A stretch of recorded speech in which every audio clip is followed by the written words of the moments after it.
বারাবণীতে বিজেপির প্রচারে road show করতে আসেন গোখ্র মিঠুন। পদ্ম শিবিরের তারকা প্রচারক অভিনেতা গোখ্র মিঠুন চক্রবর্তী। সেই রোড শোয়ে ডিউটি করতে এসে অস্বাভাবিক মৃত্যু হলো রাজ্য পুলিশের এক কনস্টেবলের। পুরুলিয়ার পুঞ্চার বাসিন্দা মৃত কনস্টেবলের নাম বিজয় সিং, বয়স 42। রবিবার দুপুরে আসানসোল জেলা হাসপাতালে কনস্টেবলের মৃতদেহর ময়নাতদন্ত করা হয়।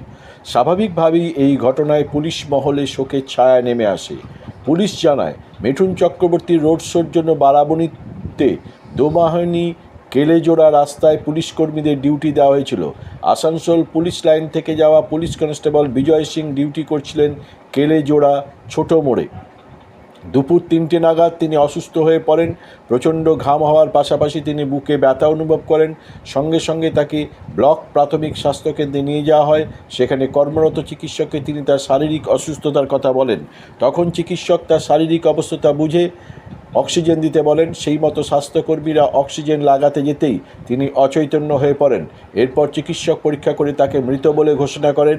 সঙ্গে সঙ্গে লিখিতভাবে স্বাস্থ্যকেন্দ্রের চিকিৎসক গোটা বিষয়টি বারাবণী থানার ওসিকে জানান। এরপরই পুলিশের তরফে কনস্টেবলের পরিবারকে গোটা বিষয়টি জানানো হয়।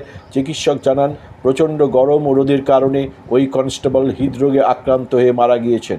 পুলিশ জানায়, এই ঘটনায় একটি অস্বাভাবিক মৃত্যুর মামলা দায়ের করা হয়েছে।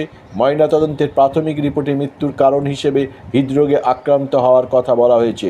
এই ঘটনায় পুলিশ মহলে শোকের ছায়া নেমে আসে।